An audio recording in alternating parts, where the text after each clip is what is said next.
Leads us all the way, playing proper football, the Sheffield United way.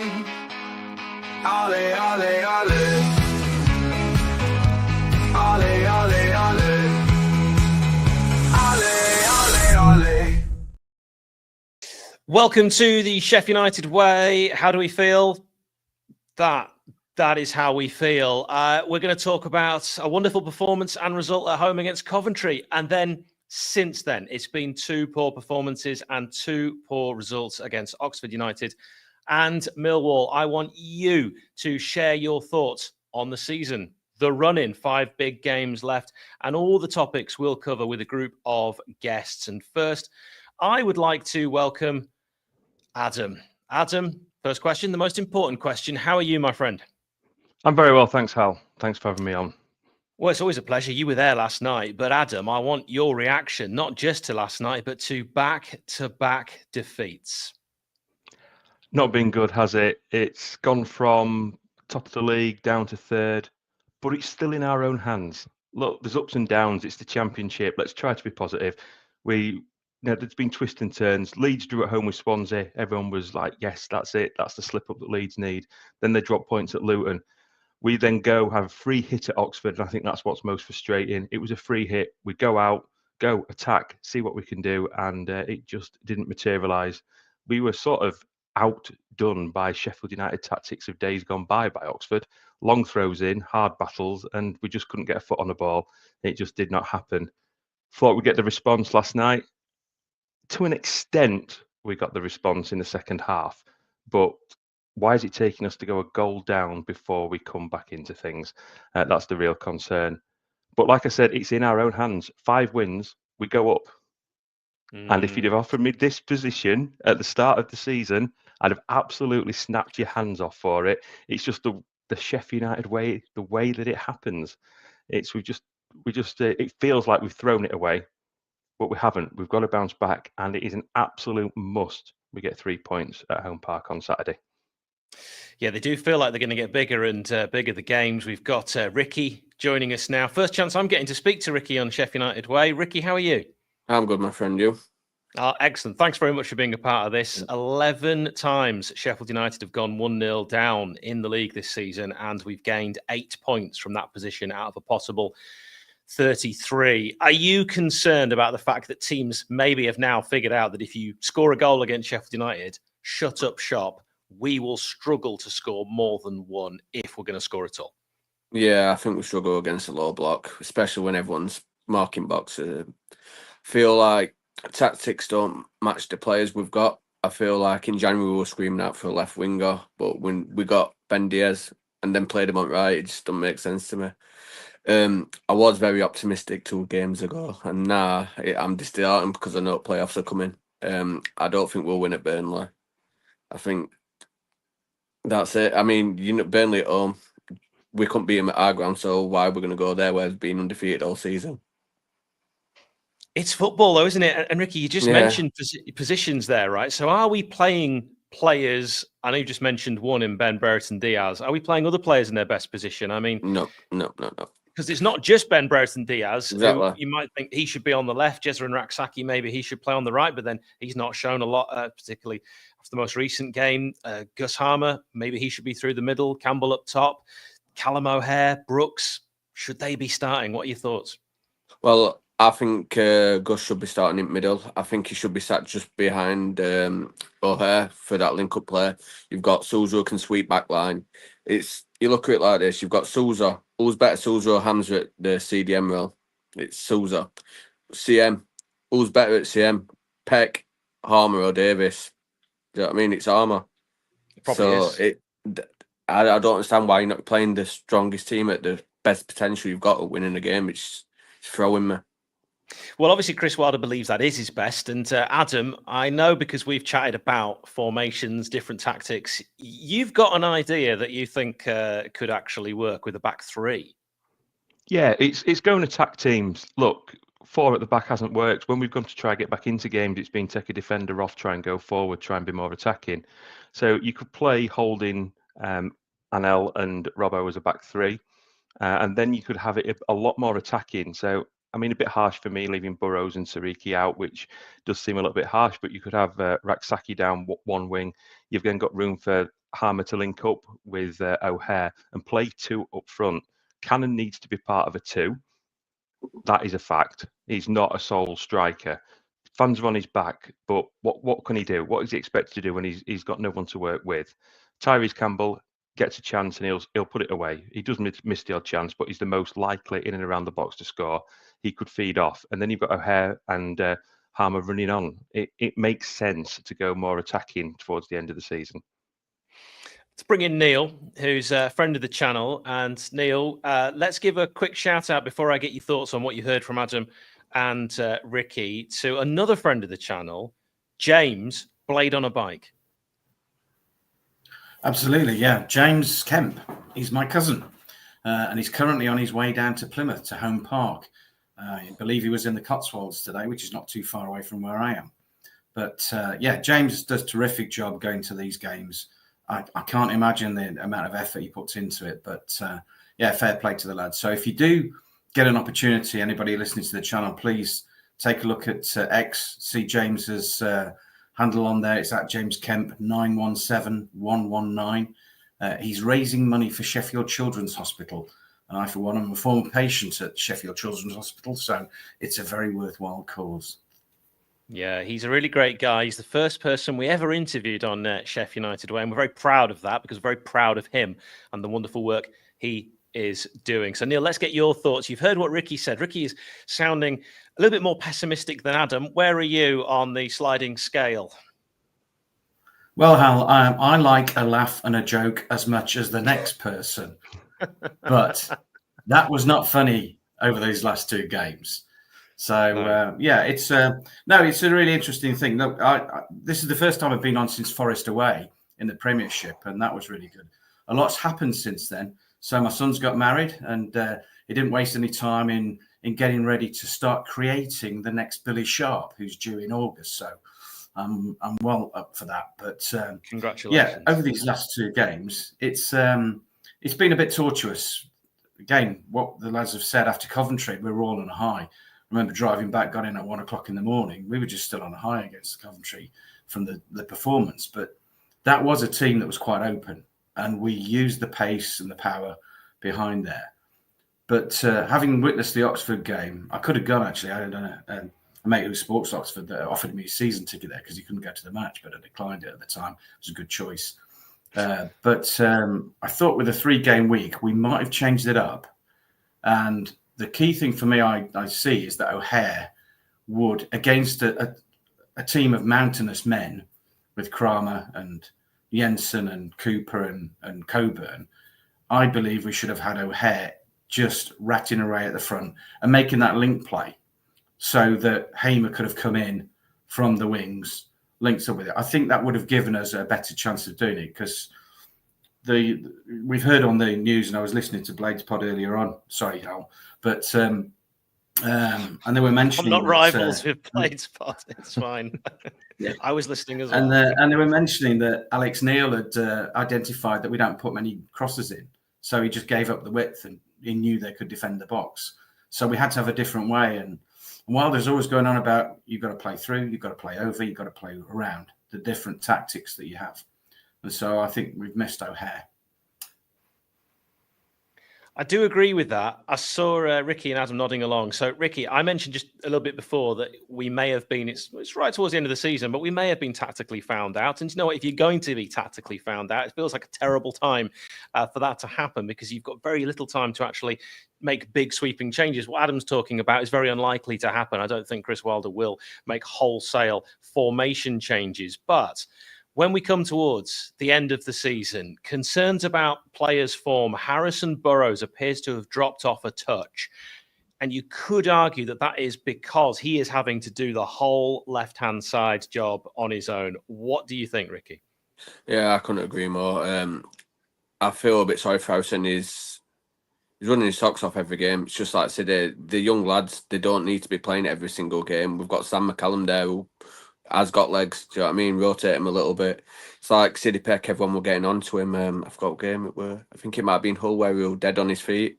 But same thing's going to happen again. He's going to get overrun. He's a young lad. He shouldn't be playing this many games. It's not good for his development at all. And also, if those weren't aware that don't follow me on X, formerly known as Twitter, Neil was referencing a tweet that I put out earlier in his initial response to the answer. Just thought that might have been lost. Now, it's a response for Adam from Bran the Blade. Adam, you got to defend yourself nice and early, my friend. It's not in our hands. We've lost the same amount of games in 4 days as Burnley have all season. This team are one-dimensional, rudderless, bottle jobs. Adam, good luck. Well, it is in our own hands. We win 5 games, we finish second or top. Simple as. So the maths don't lie. Wouldn't it be so Sheffield United to go and win away at Burnley? Would it? It would. We've seen it before. I remember going back when I first met you, Hal. That remember the win at Portsmouth that nobody expected. Going back, that's when I first met you, Hal. What do you mean many years ago? When was it Brownie Michael Brown and Peter Unlove, I think. Yeah, and that was the Portsmouth side, wasn't it, with Paul Merson? And it was a very, very strong side. We absolutely weren't expected to win that match. But Adam, I will remind you, we didn't get promotion that season. I know. But look on the positive. Looks at Burnley will be nervous. Burnley will be nervous playing us. They think, we'll get a point against Sheffield United. That's it. They've had that many 0-0s this season. It just takes one chance, one little glimmer, put it away, you win 1-0. I wouldn't put it past us. No, I'm over the optimist, as you know. I mean, I am as well. If we're 14 points behind with 5 games to play, I'd still tell you we'd get promoted because that's the way that I roll. I'm always forever an optimist. I thought we'd stay up midway through last season. So, but there you go. I'm deluded at times. But no, I think we've got a real chance, and I think playing first has been a real benefit for us. Going to Oxford, we're playing second. Look at the time we went up last time. We picked Leeds to the post. We were always playing first, getting points on the board, and the pressure shifts. Leeds have got a terrible record on Saturdays at lunchtimes. We've now got a chance to win on Saturday, 12:30, and we're back in front. We're back in pole position. It puts the pressure back on the others. It's a different ball game when you chase him. There you go, Bran. I think that was quite a good response from Adam. Sometimes when I listen to Adam, I think, I'd be in the trenches going over the top with you. So, Neil, I mean, listening to Adam there and hearing about how he believes things could pan out, you sounded like you were in agreement. I think Adam's spot on. I love his positivity as well. But, this is the thing. We do have players that can make a difference. That is the one thing that we have in our armoury. If you think about a lot of the matches this year, we've won by the odd goal, and we've won by the odd goal because we've had a bit of magic that can do something. And I do think that we have a squad capable of getting a result at Burnley. It's going to be really hard. They don't concede many, if at all, as we've seen. But just one bit of magic could happen. Ricky, lots of players are being mentioned, but I'm not seeing a lot online. I'm not hearing a lot about Alfie Gilchrist. Are we missing him? Yeah, I think if you're playing Raksaka, Alfie's got to play because he puts in the defensive workload for both of them, what gives Raksaka that freedom to stay up top. I think at the moment how we're playing, we haven't got a focal point, no one fit break. So I think that's something we're missing a bit a lot because you've got Tyrese, you've got everyone pulling back, and there's no one up front just to stretch that defence so they can't pile everyone forward. So I completely agree with that, and I do think that Gilchrist is maybe going a little bit missed in terms of the discussion of players that are being missed. I do think he's another word when we talk about players playing out of position. I really believe that Alfie Gilchrist, despite his height, is going to end up being a centre-back for the majority of his career. I might well be proven wrong there, but that's what I believe. And when we talk about players that are big misses, Adam, Souttar and Arblaster, the biggest losses this season? Harry Souttar, absolutely. Okay. A different level. Don't fall in love with loan players. That was what the motto I've had after the great loanees we've had over the years. And yeah, it is a huge miss. Until we brought Holding in, it was reliant on Robbo and Anil. That was it. If anybody else, if there was any injuries or suspensions, we were really struggling. We were really out of it. Look how we've ended it right back where Hamza is going to had to play it right back. We had how many right backs on our books? All of a sudden, we had none available. It's Suter was a big miss.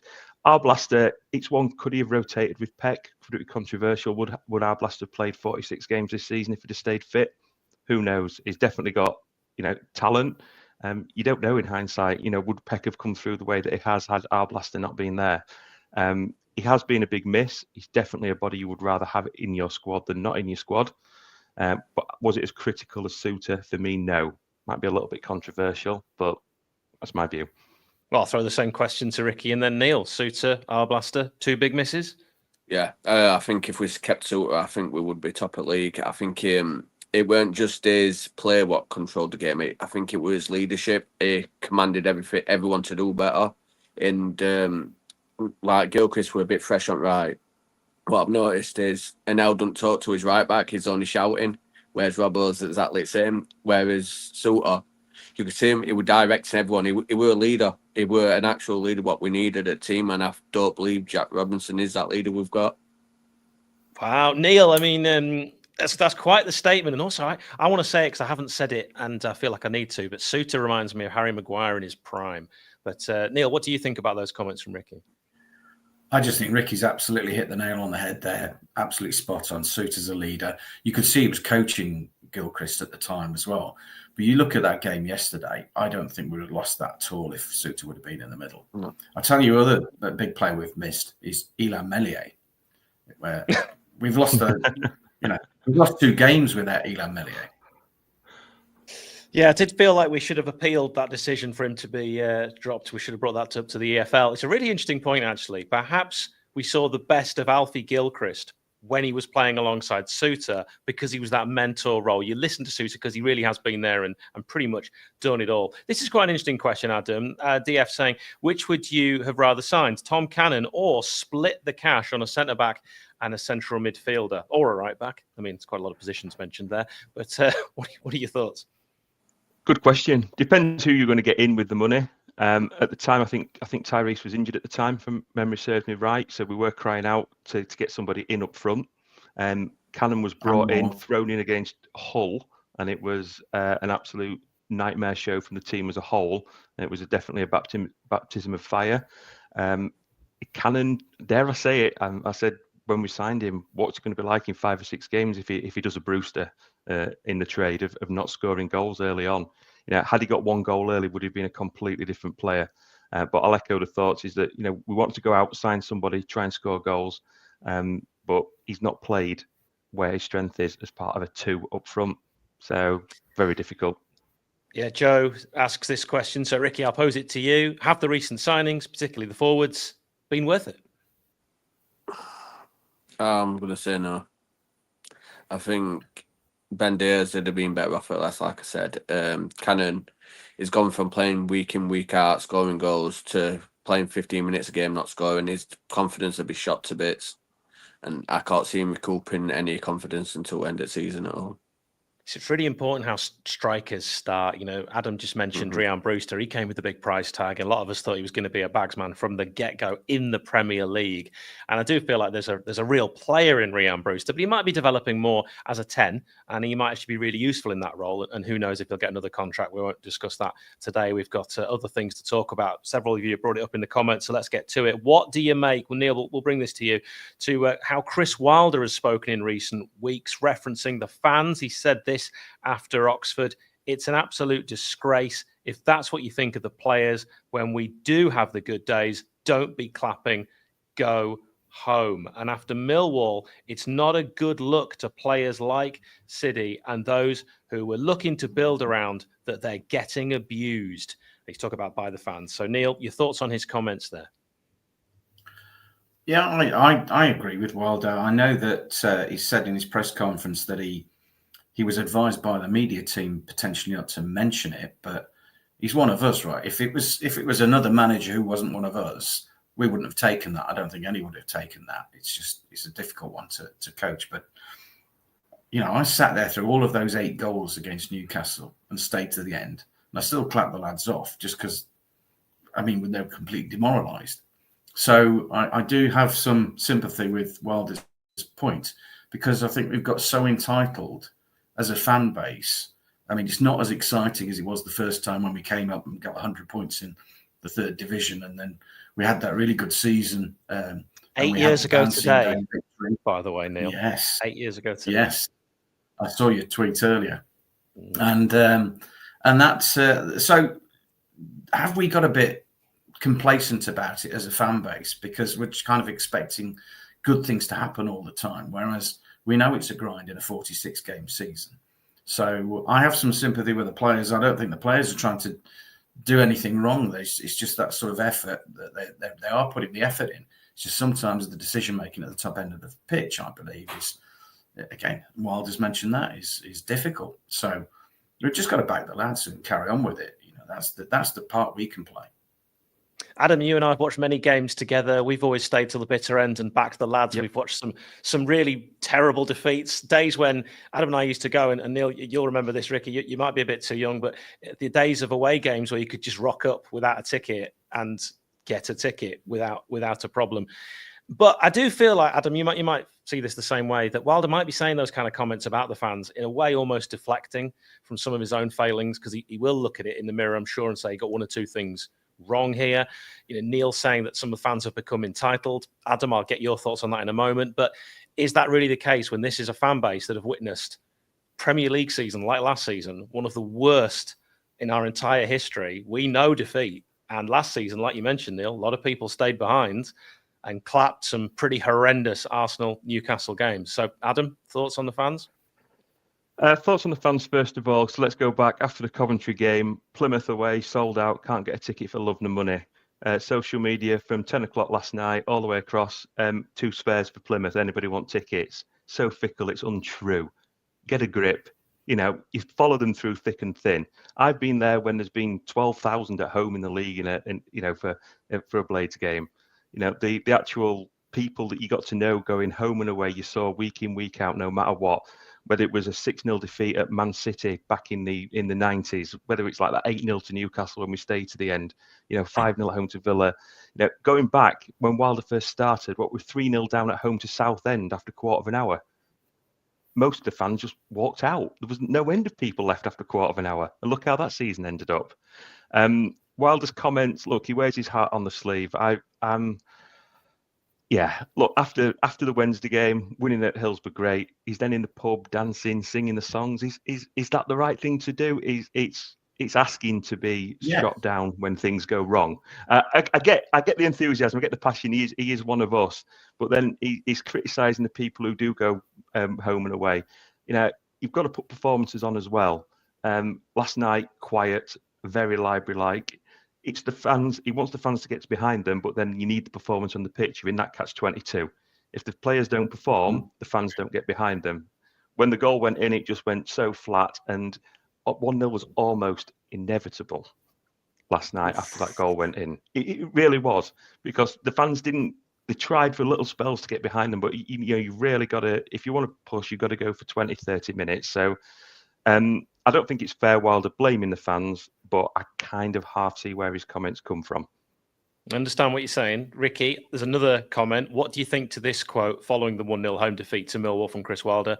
The selection didn't really decide the result, and I think the performance was okay. Yeah, I think his ego's going to stop us from getting promoted this season. I think he put that team out due to stubbornness. I think he wanted to prove people wrong, and it backfired in his face. I'm not going to mollycoddle it. I'm not your biggest Chris Wilder fan. I can't get over how he quit on us last time, and I'm still waiting for him to prove me wrong. And yeah, he has done well.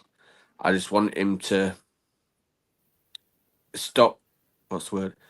Stop being so passionate a little bit and just take a step back and just look what's happening.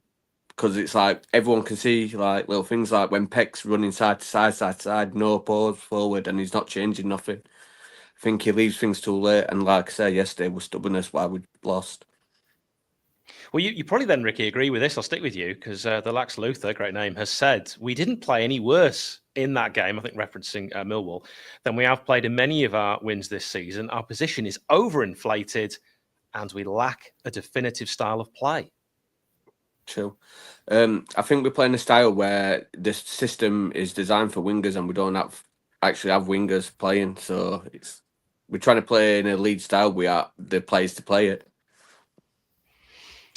Wingers, Adam, I sent you a message recently, didn't I? And I said, who was the last winger, out and out winger that Sheffield United signed when we were in the top flight? And I just sent that as a thought experiment. I want you, viewer, and listeners, just think about that, because Adam and I had a go at this for quite a long time. And obviously we were thinking about that with hopefully next season in mind, because we are maybe going to keep playing the same system, which does require wingers, and we are a side that have regularly not had wingers. Do you know what? That is unbelievably quick from PJ.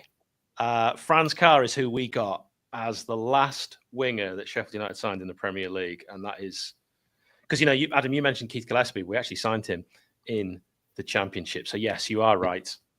We had to go a long way back. You should be really proud of yourself. You are a genius. So we talked about the atmosphere. Neil, what is the solution to the poor atmosphere at the Lane?